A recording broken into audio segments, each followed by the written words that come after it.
Hello and welcome to episode number 6 of Boutique Talk. My name is Jake Boston, otherwise known as Steelbook Obsessed on all your major social media platforms. And if you want to listen to all things physical media related, then you've come to the right place. Every week, I have a new guest on to talk about their collecting journey. And today, my guest makes me in awe of their Steelbook collection over on TikTok. It's Drew from moviesteels. Drew, how you doing, man? Uh-oh.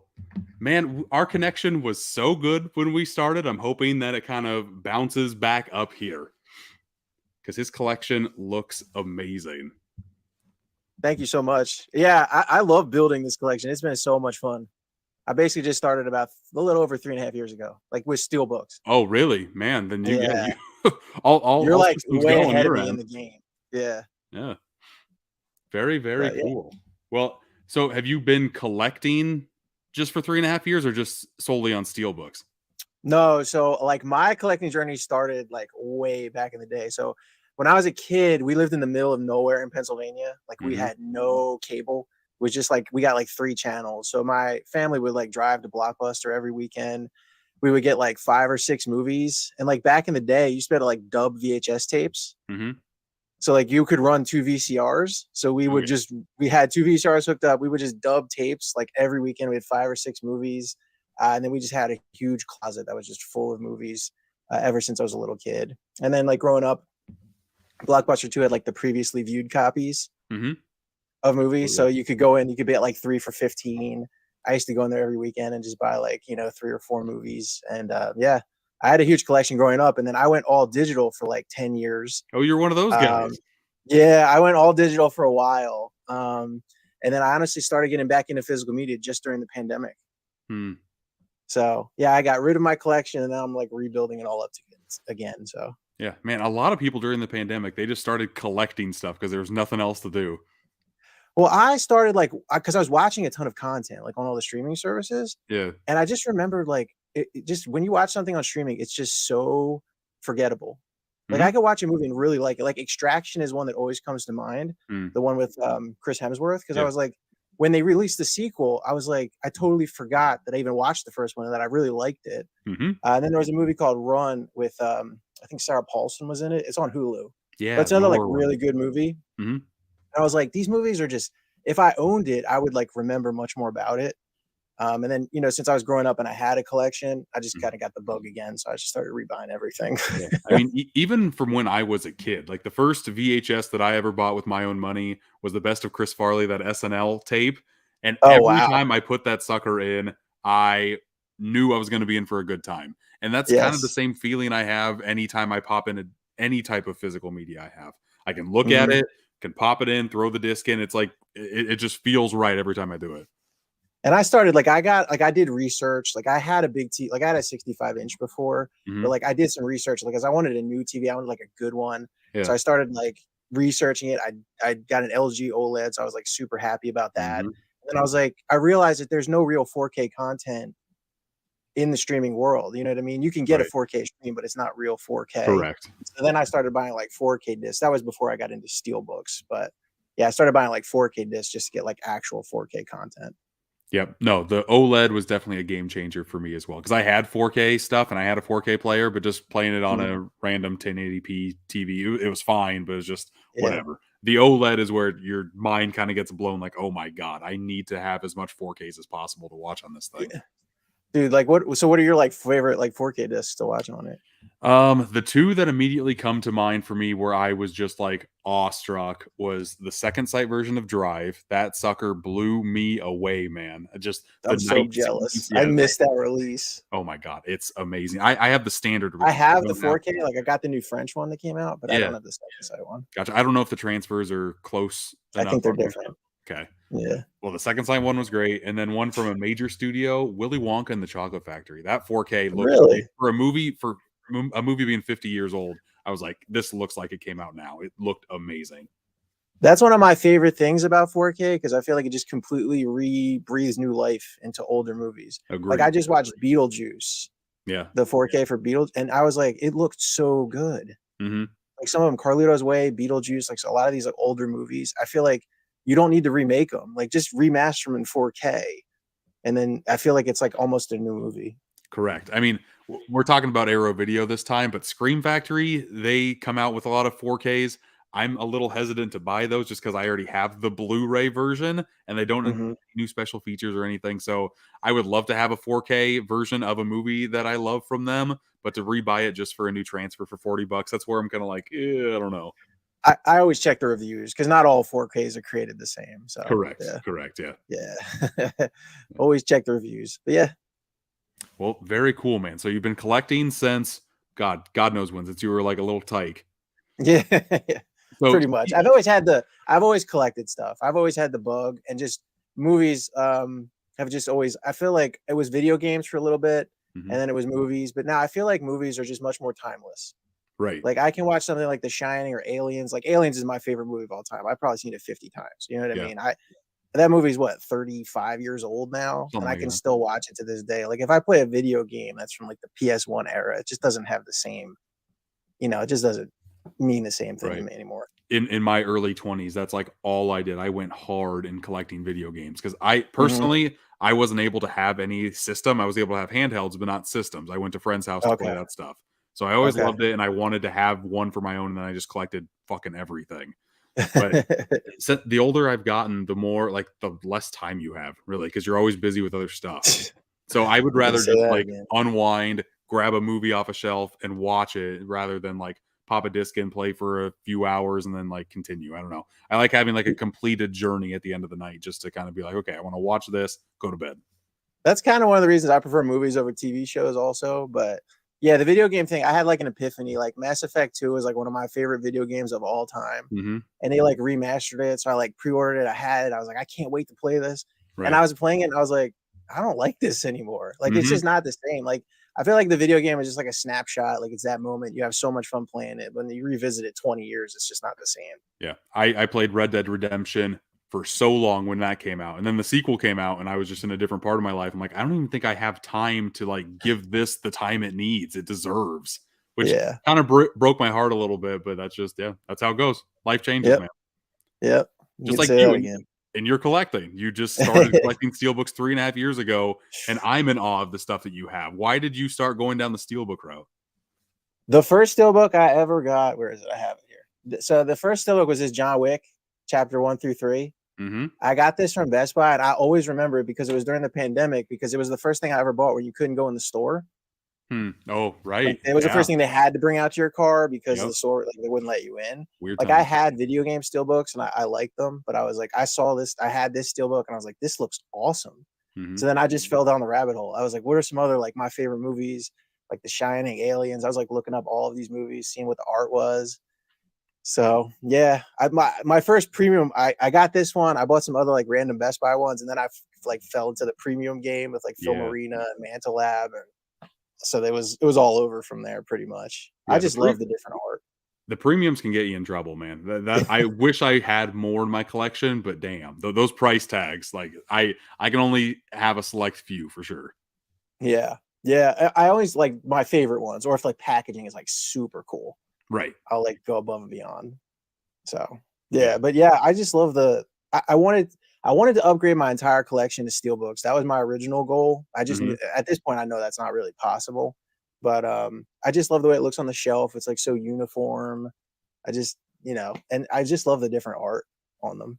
Yep. No, I have a series where I'm slowly trying to. I'm not going to get every single movie, but movies that I Mhm. like that I might just have like a random Blu-ray for. I'm trying to take out and replace with steelbooks, just because I love a steelbook. I've loved steelbooks since I started collecting them in 2013. Whenever Django Unchained came out, Okay, that's when I started. It's either 2013, 2014, so some that was your around first that time. steelbook. Yeah. That's the one that caught my eye that I was like, "Oh my god, what is this?" I didn't even know what a Yeah, steelbook was. I just loved Django, and the artwork on Django Unchained looked amazing. yeah. I love the different art, especially like I love the different variants. So like my thing is I Mhm. love to get like I'll like Google the movie. I'll see like what countries have the different steel books, and like because it's just crazy how like Europe or Asia gets different variants than we get, Right. and sometimes they get stuff we don't get at all, and sometimes we get stuff they don't get at all. So I fell down that rabbit hole of just kind of like looking at the different art, and I just kind of like just the way it looks basically. Correct. And like some of my favorite movies of all time, like The Thing, I own like 8 different Steelbooks for just because they all have different artwork and I want as Yep. many of them as I possibly can. Yep. Oh, but and you don't have the Arrow one, right? Is that one I you don't don't have? I don't. That's like one of the 4 Yeah. versions I still need. Yeah. So Okay. we'll get into that. Speaking of Arrow, let's kind of Yes. streamline into Arrow Video. That's kind of when I gave you a list of stuff to talk about. Arrow Video was the one that you kind of chose. Is there a certain reason Mhm. for that? Well, no, I was thinking of like boutique labels that I have, and I'm thinking this specific movie, the Mary Shelley's Frankenstein, is kind of like under the radar. I figure it was October, so it kind of fit with the the month. Yeah. So that's kind of why.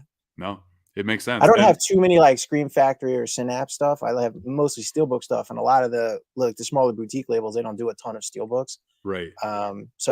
Most of the stuff, the Arrow, I guess, as a boutique label, does more of the Steelbook stuff than the other ones. Yeah, I'd say out of all the boutiques, Arrow and Scream Factory probably have the most amount of steel books, and I thought it'd be a fun game to kind of show off all of the steel books we have for Arrow Video because I Sure. think we might come close to like having every single copy that they have out between the two of Maybe we'll us. see. Yeah. Mm-hmm. That would be awesome. That'd be a good combo. Yeah. Well, how about Join this? How about forces. I'm gonna make you bigger here. You want to show off the ones you have first? Sure, sure. Okay. Well, so Mary Shelley's Frankenstein. That is the Very first cool. one. Yeah. It's okay. I mean, it's kind of like it's kind of muted, but it's cool. Yeah. So when Um, I have just the basic Blu-ray version of Mary okay. Shelley's Frankenstein, and all of the Arrow videos have alternative artwork that you can flip it to. Mhm. Mine was that image that you Oh, okay. have of the Cool. Steelbook, and I decided not to do it because I thought that image was just okay. Yeah, I actually like the slipcover better. Like if that was on the Steelbook, I'd like that better.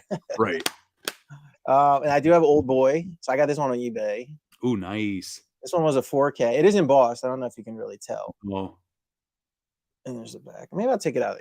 I'll try to take it out of the case here. I know it's always tough to do that. I have a couple still in cases. I have a couple still sealed in my collection too. Yeah, that looks Yeah, sharp. 'cause the case is like really like reflective, so it's hard to Mhm. tell. But yeah, and then here's the back.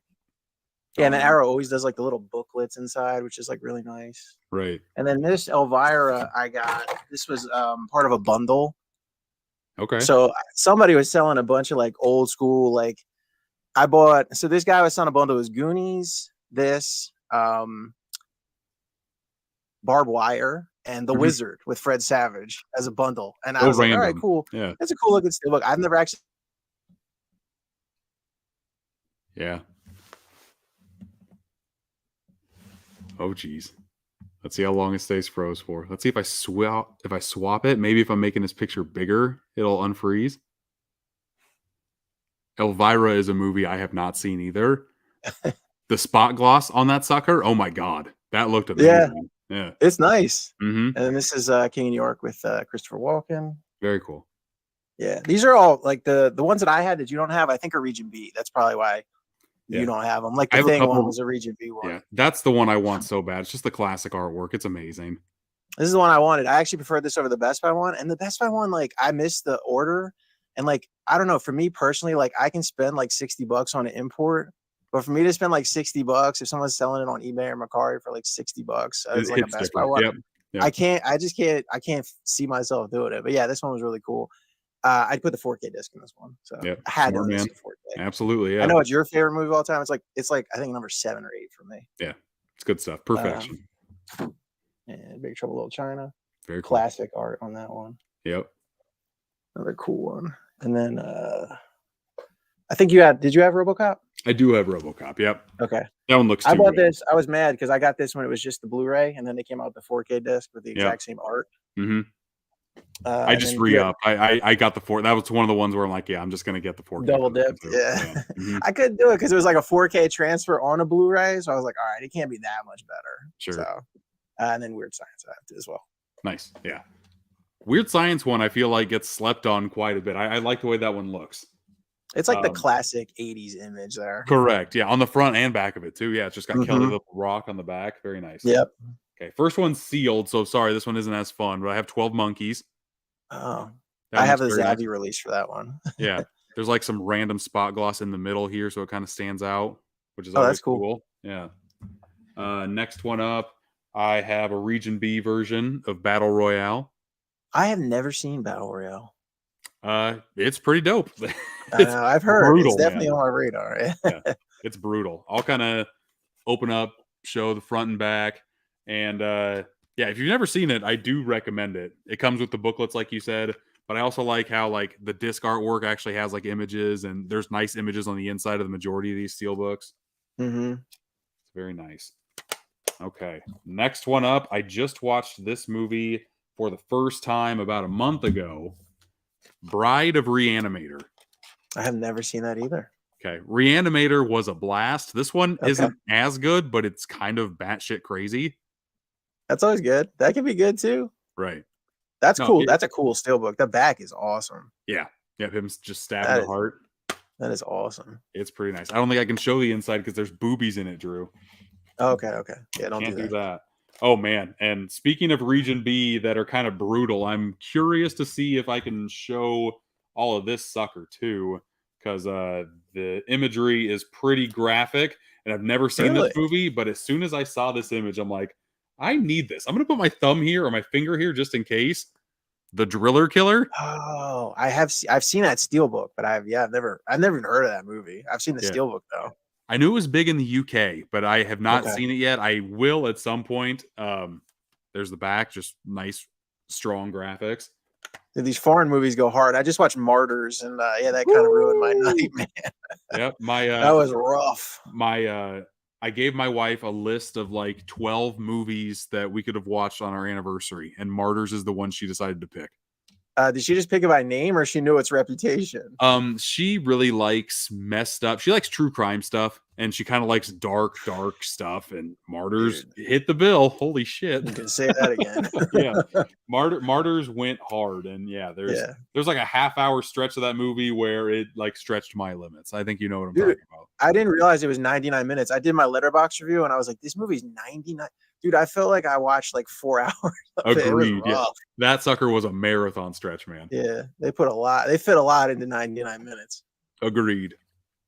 Okay, next one up. I've got David Lynch's Dune. Oh, that's a good one. Yeah, that's a movie that was on repeat in my house when I was a kid all the time, like randomly.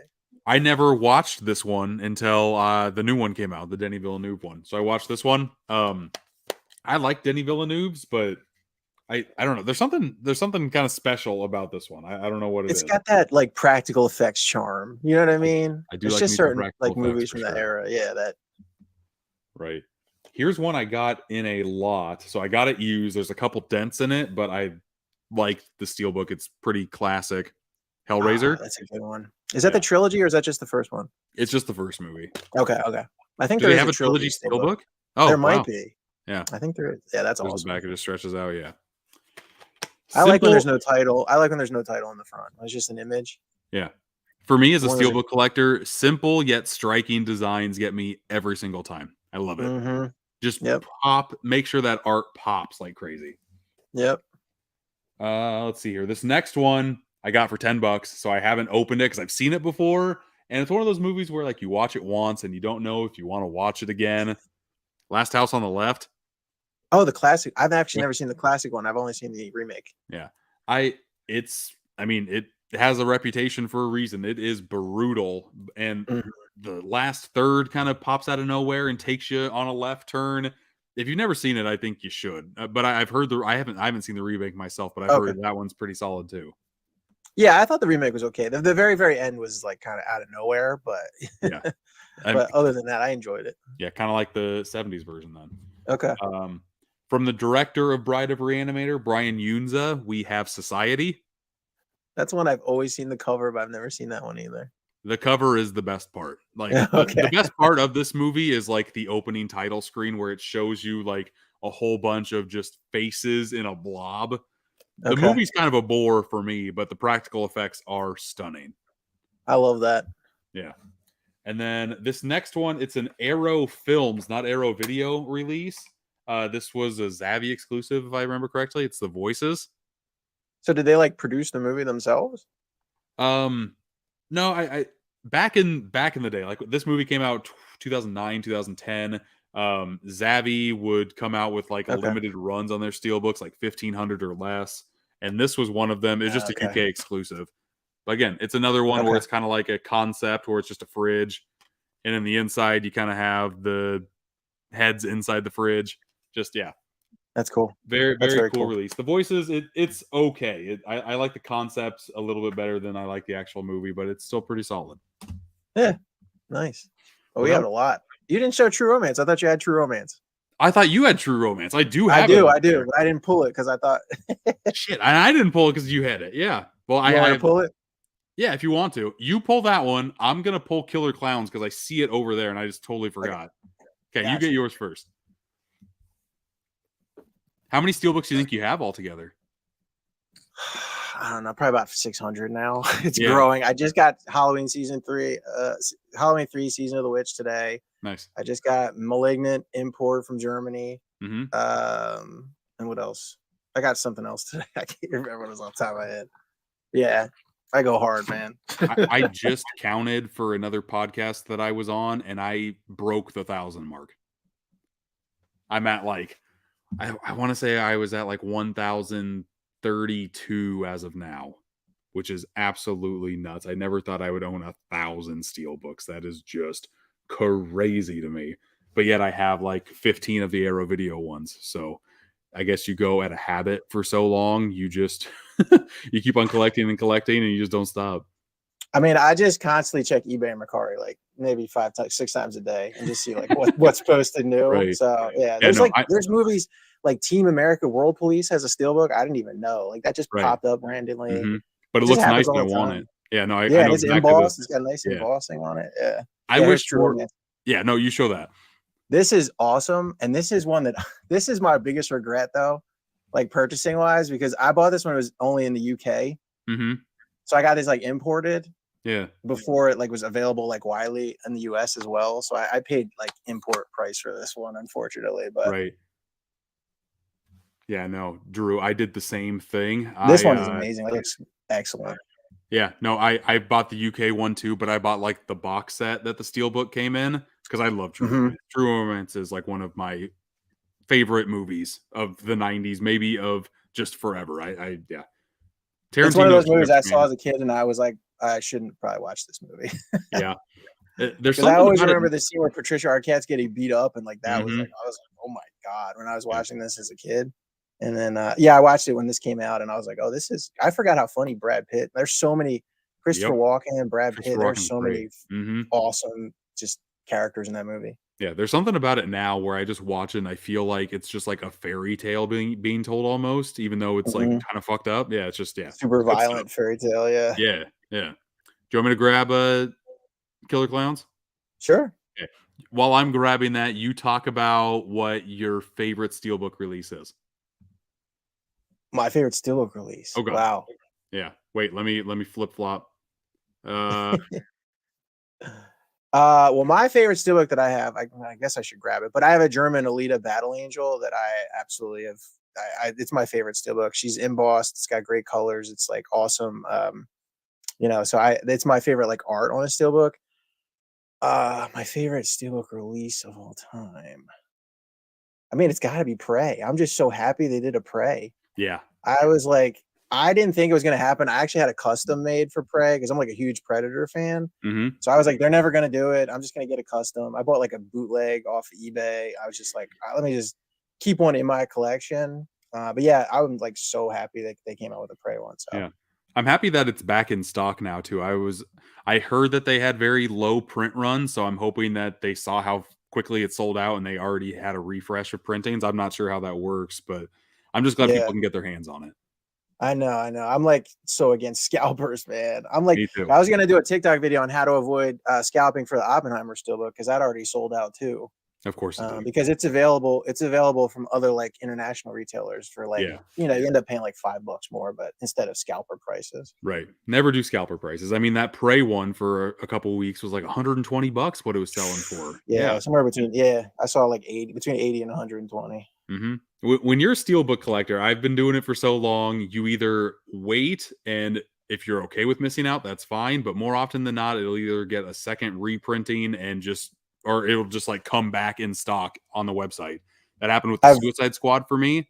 Yeah, James Gunn one. It was out of stock for like 5-6 months, and then it randomly came back on, and I'm like, yep, grabbing it. I've learned that For the first year or so, I was like, because I was in the process of trying to like upgrade my entire collection to Steelbook. So like I would just Google like, oh, The Descent. I have the Blu-ray.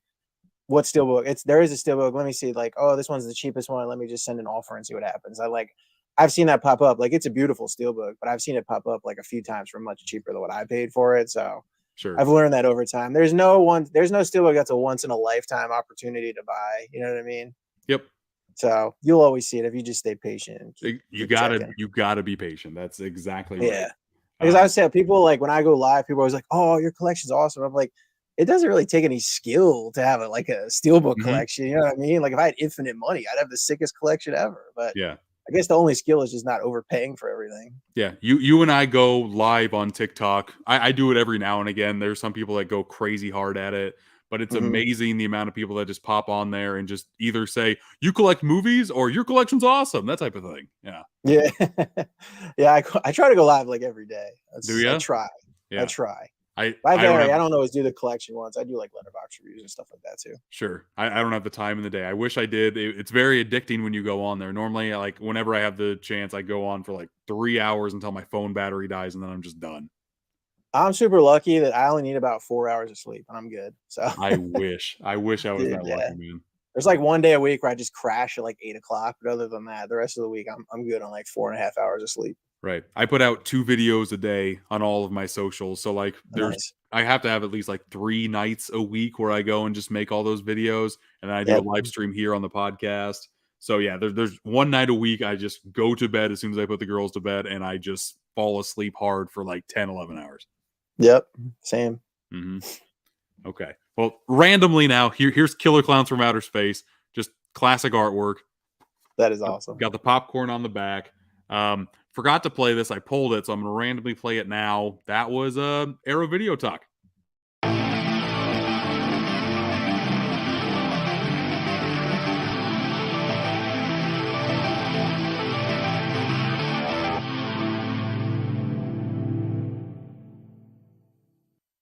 Out of all of the boutique label intros, that one hits the hardest. I love that intro every time it pops on. Yeah. It's awesome. It looks like something you would see like I don't know, like like one of the like fake commercials that would pop up with like RoboCop or something. Sure. That they have. Yeah, no, that sucker is fun. It just entrances me because there are some boutique labels that are like Scream Factories is pretty weak. It just hops on for 5 seconds, just a werewolf howling in a graveyard. It doesn't look good at all. Arrow Video, at least it looks like they put some time into their logo. You're right. Yeah, the Scream Factory one is kind of weak. Yeah. Well, I'm going to play another clip back to back. I usually don't like doing that, but I had to play the Arrow. But now we're going to talk a little bit more about this sucker, Mary Shelley's Frankenstein. And I always like to play a little bit of like a teaser trailer to kind of set the mood. Here is a TV spot. Here we go. He had everything a man could want. I love you so much. Until he set out on a quest for immortality and lost everything he ever loved. Live! What have I done? Francis Ford Coppola presents Robert De Niro, Kenneth Branagh, Mary Shelley's Frankenstein, rated R. Oh yeah, Mary Shelley's Frankenstein, man. Yeah, no one remembers De Niro played Frankenstein. No one remembers this movie existed, Drew. Let's be honest. That's true. When I let you have free reign of any movie. Like sometimes I just kind of say, "What movie do you want to talk about?" And if the guest doesn't know, I give them a list of stuff that I have. You right out of the bat, you're like, "Let's do Mary Shelley's Frankenstein." Why did you choose this movie? This is one of those movies this is why I'm glad that boutique labels exist, because this is one of those movies that you would have seen as a kid and completely forgotten it even existed. But like they re-release it and it's like, so it wasn't like a fever dream. Robert De Niro did actually play Frankenstein at some point. You know what I mean? So, and they give it the 4K treatment. And for me personally, it's so like grand and large and operatic. And it just, this movie, like I loved it as a kid. So I have like that nostalgia factor for it. So, and I mean, I think De Niro is probably the best actor of all time, just in terms of like filmography and longevity and variation of roles. Right. And this is one that, I mean, for the greatest actor of all time to play this very, very weird movie, very random role, I think it's it's just worth the price of admission just for that. You definitely don't think of De Niro as the monster at all, ever. But he does a pretty strong job at portraying it. The way he plays him in this movie is very interesting. Like there's a little bit of depth to the character. Like it's just not like lumbering and so he has like a lot of good lines and he has a really, really like all-time bad line. Yeah. And I think you probably know what I'm talking about. In front of like a flaming house, it just like zooms into his face with the flaming house in the background and he just screams, Frankenstein, I will get you, Frankenstein. Yes. Terrible. It's bad. It's very, very bad. But in general, the other lines in the movie where he's like, I have this love inside of me and I don't know how to control it, but I also have this anger.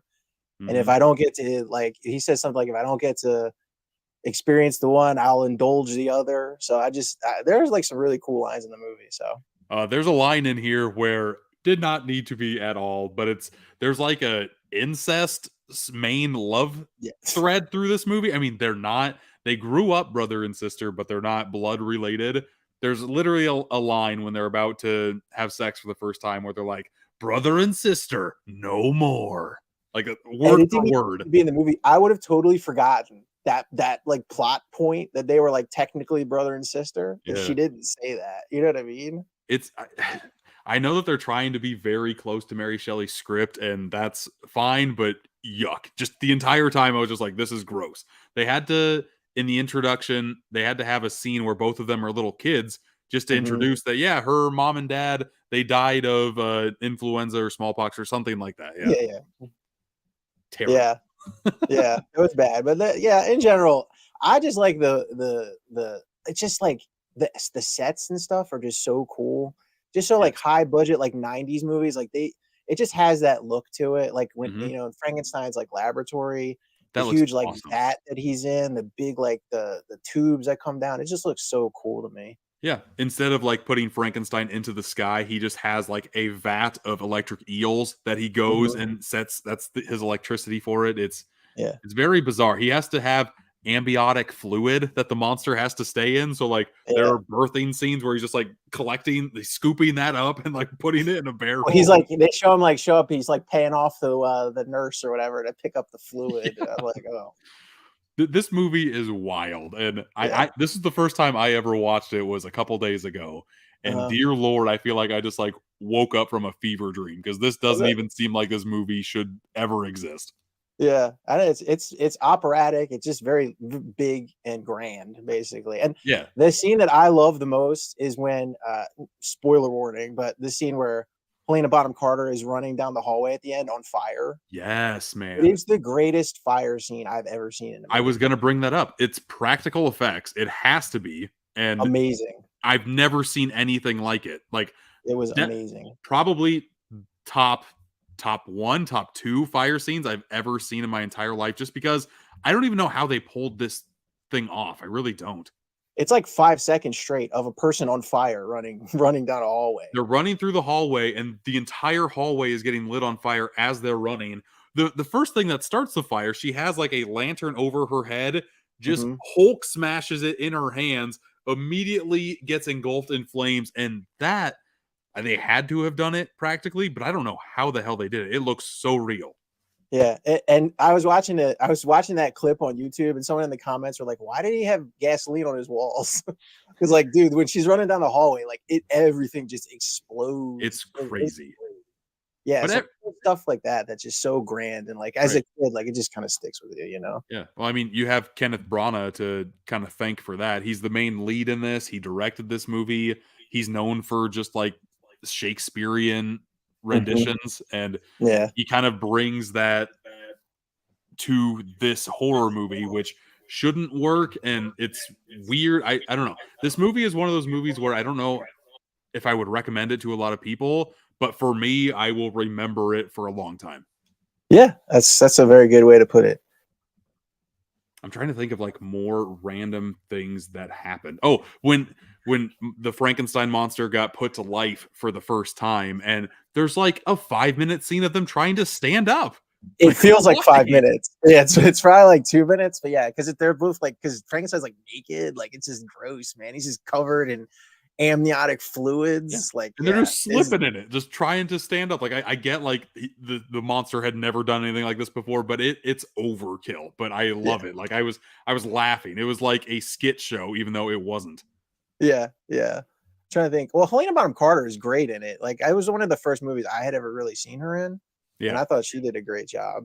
Then I was looking at some video, like some other, about the movie, and they actually, Kenneth Branagh on her had an affair. Like, he cheated on, he was with Emma Thompson at the time. Okay. And then I guess they ended up getting divorced because then he had an affair with Helena Bonham Carter during the filming of this movie. Crazy. Well, and then there's also some drama with Francis Ford Coppola and Kenneth Branagh. I did hear that. Yeah, because this thing all over it says Francis Ford Coppola presents Mary Shelley's Frankenstein, because that's kind of what he directed. Bram Stoker's Dracula. That was a big hit. So Sony went out and made Wolf with Jack Nicholson and Mary Shelley's Frankenstein with Kenneth Branagh. I think Coppola wanted to direct it. He just kind of didn't have the time. And Branagh and Coppola just butted heads to the point to where like Coppola just kind of washed his hands from it. Frank Darabont is a writer on this movie, and he's quoted as saying that this is the best film that he's ever written and the worst film that he's ever seen, because he did not like the way it turned out. I guess, Branagh butchered his original script from what I've heard. Well, Branagh definitely made it his own. It doesn't seem like a Frank Darabont, written movie. So it seems like a Kenneth Branagh production. So right. And yeah, this movie just like spreads atmospheric feels all over the place, because at one point you'll be in the laboratory, the next you're in the Swiss Alps, and it looks like the Sound of Music for some reason. That's nuts. It's very, and you have the 4K, I have the Blu-ray version, but I couldn't even imagine it getting any better or prettier than this Blu-ray, because the transfer is phenomenal. Yeah, no, the 4K looks great too. A lot of, like with the Arrow ones, they just do the 2K, they do the 4K, but then put it on a 2K disc. So there's not a huge difference with those. But yeah, the HDR, I guess, is what you'd be missing. But yeah, the Frankenstein monster stuff, it's definitely different from what the Universal monster is. Like, they just kind of made the monster into the monster. Here, he seems like he's just trying to figure stuff out. Like, there's literally a 15-minute segment to where like he goes to this other house and learns how to read just by hiding in like their little pen, their farmhouse, just peeking through the, not windows, but just like the boards of the house, because they're so poor. Yeah, and I thought it was interesting because like when I first watched it, I think I was thinking like, oh, he learns to read really fast. But I think in the one scene he says something like, well, I don't know if this is something I didn't learn it, I just remembered it. You know what I mean? So it's like, that kind of like his brain actually still works, and it's pretty cool. And then did you know that the one guy, the doctor, that the body that they use is John Cleese? I thought he looked familiar, but they put like a whole bunch of prosthetics on him, because this part looked familiar, like his eyes to mouth, and the rest of it really didn't. Yeah, he looks super different. But yeah, John Cleese is the body that they used for the Frankenstein, and then De Niro is the brain that he puts in his head. Yeah, and also in this interpretation, you get to see De Niro before he turns into the monster. Like, he's on like a cane, he's on crutches, and the main reason why he gets killed, or why he kills John Cleese, is because he doesn't want to get a vaccine. Like, how like that just reminded me of the COVID craziness all over again. Just like ahead of its time, pretty much, or just going around full circle, smallpox and COVID. Just, same shit, different day. Exactly. Yeah. But yeah, the main thing that I liked Kenneth Branagh. He's ripped in this movie, by the way. Oh my god, he's got like an 8-pack. It's crazy. He was working out for this. He was ready for this role. Correct. Yeah. De Niro is great in it. But yeah, Hella Bottom Carter. I butchered that, but she was very good in it. I think her as the monster impressed me a little bit more in her like 5 minutes of screen time than what De Niro did, because she doesn't say a single word. She expresses so much in her facial expressions. I don't know. I was shocked, and like one of her eyes are covered with stitches too. She does a lot with very little that she's given. Well, you can see like in that one moment, because she realizes what's happened. You know what I mean? Because she wasn't dead for that long, I guess. So she just she realized it. She's like, I can't believe you did this to me. Yeah. So and yeah, she literally she sees like the two men fighting over her, and that's when she's like, whatever, and just like bursts into flames. I'm not dealing with this. Like, I'm not going down this road. I don't want none of y'all.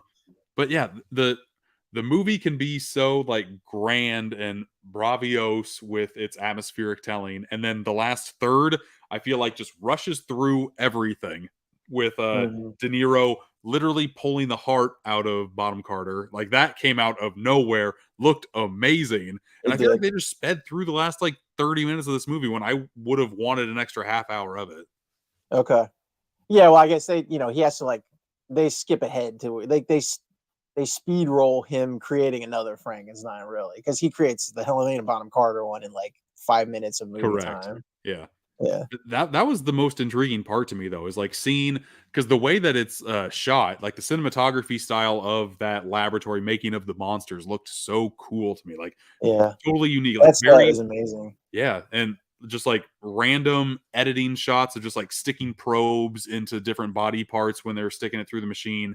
Yeah. Very very cool stuff.